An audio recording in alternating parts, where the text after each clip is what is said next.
Jake Roos, UGAsports.com, here with you out at Prince Avenue Christian, where it's Brock Vandegrift Day. You said you've been walking into classes. People, it's made it pretty hard to, get any work done today. What's been the reception out here in Bogart? Just a bunch of people saying congrats and giving their condolences and stuff like that because, everyone here is Georgia fans just in and out of classrooms. My teachers saying congrats and all my buddies are happy for me and they all wore their red and black today. Very cool. Now, I wanted to talk to you. I know, we've talked a lot about what went into this decision and the idea of staying close to home. But something I wanted to talk to you about was, this past weekend and those visits that you took to Georgia on Saturday and then also yesterday with your family.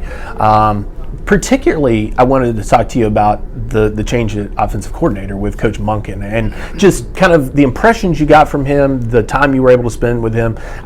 What was your feel, I guess, first off?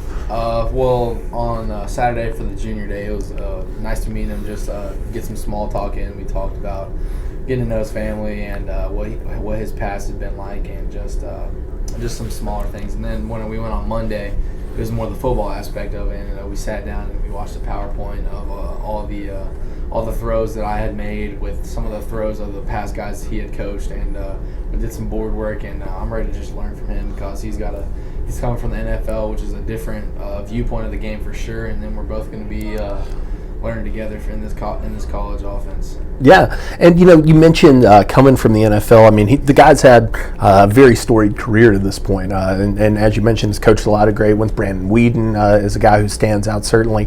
Worked with Baker Mayfield, I guess, this year. When you had a chance to talk to him, I guess, what's your sense of Coach Monken's philosophy when it comes to offense?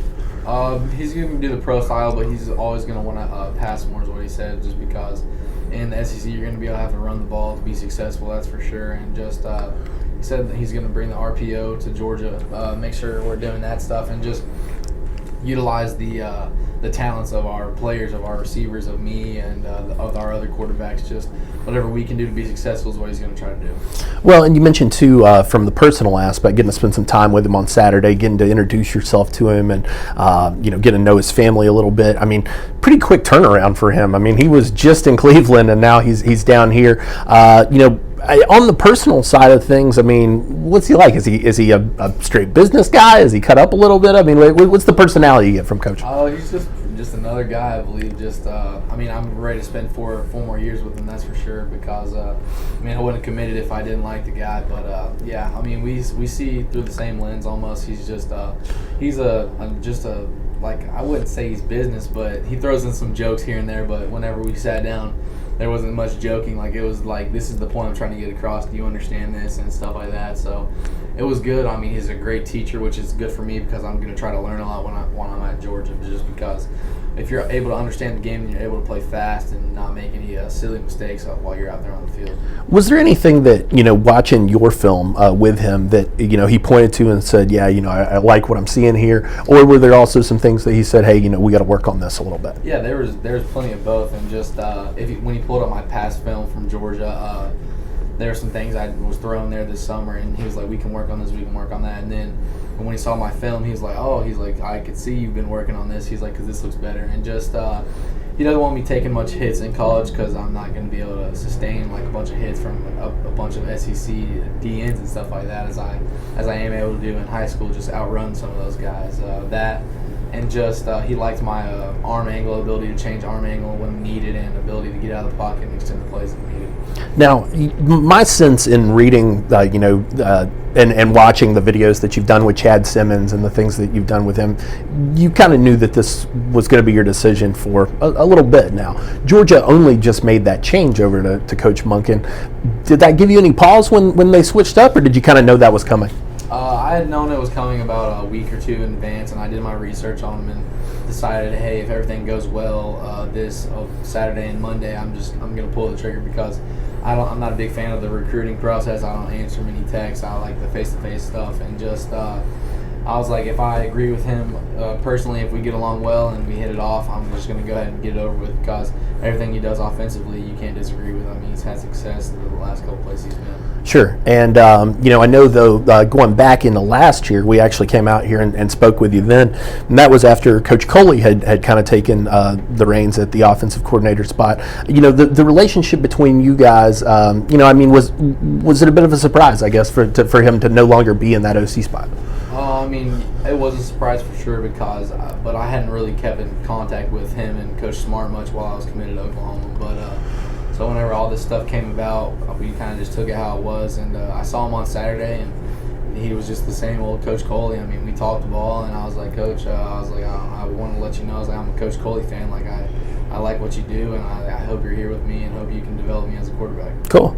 And now, you mentioned obviously Coach Monken taking over as the OC. Do you have a sense for him? I mean, is he going to be working closely with quarterbacks? Is he a guy who's going to kind of just oversee the whole offense? I mean, what's kind of the role that it looks like? I don't know. I don't know if they've specified yet, and I'm not sure what it is, but they did hire the Coach Faulkner. Yeah. The Southern Miss, I believe he was the OC there. Yes. But he's going to be helping with quarterbacks, and I think Coach Monken's going to help with quarterbacks, and I think he said maybe just once he feels that the quarterbacks are stable and good, that he'll start moving around. But I think his main focus was the quarterbacks to start off with. Well, and you mentioned Coach Faulkner. I wanted to bring him up too. Did you have a chance to meet him this weekend? Yes, sir. He's probably one of the guys I got closer with just over the junior day and over Monday because the junior day all the kids went and played like the 2K tournament or whatever, and I'm not a video gamer, so we played cornhole. It was me and him, and we played Coach Lanning and Coach Hartley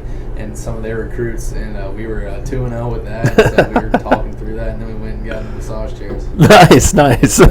Yeah, so, Faulkner coming from an interesting scenario, being the OC, comes here an offensive analyst at Georgia now. What did you kind of learn about him, not only as a person, but maybe what kind of input he'll have on the offense? He's a great person. He's fun to be around, and he's got a good view of the game, and just I'm ready to see what he's going to bring and help me out and stuff with. But the thing I think he'll bring to the offense is just another voice because Georgia, they always have a bunch of guys in the quarterback room. They always have a bunch of offensive guys just because they're bringing a bunch of different things, and being able to implement all that into the same offense is important. All right, now stepping away from some of these offensive guys, let's talk about Kirby Smart. How big of a factor was he in all of this? I mean, obviously he's the CEO, he's the guy that kind of runs the show. Your level of comfort and with Kirby, the familiarity you guys had, how did that factor in all of this? It was probably of the most important, if not the second most, because family was the most important in relativity to home and stuff like that. But him being able to keep contact with me while I was committed to Oklahoma was important, and I knew if I wasn't going to go to Oklahoma, if something changed, that I would probably go to Georgia. And just he was probably the only guy I was texting back, him and Coach Coley and some of the other guys there, like Marshalls, the recruiting guys and stuff like that. But those guys were important to me. But Coach Smart was telling me, he's like, hey, I'm the top dog here, and I don't plan on going anywhere. So as long as I'm here, you're going to have a good offensive coordinator. You're going to have someone here who cares about you and someone who knows what you're doing, because I live in Athens as well. Sure. And what was it like when you gave him the news? He was thrilled. I mean, he's just I think he tweeted out something this morning. I know he texted me, but I was just glad because when I told him, I think I told him a week or two back, but then yesterday was the time I told him for real. I told him in person. He gave me a big hug, and he was like, let's do this thing. And I was like, yes, sir. All right, very cool, very cool. Now, you mentioned him tweeting something at you today. It was a standard "Go Dogs," that he sends out. But I noticed there were a lot of recruits that were also very excited about it. It seemed Amarius Mims was a guy who I saw put the googly eyes out there. Mario Williams, I saw congratulated you as well. And like I said, I know you were in Athens. Over on campus. I guess you're in Athens all the time, but you were on campus this weekend, hanging out with some of those guys.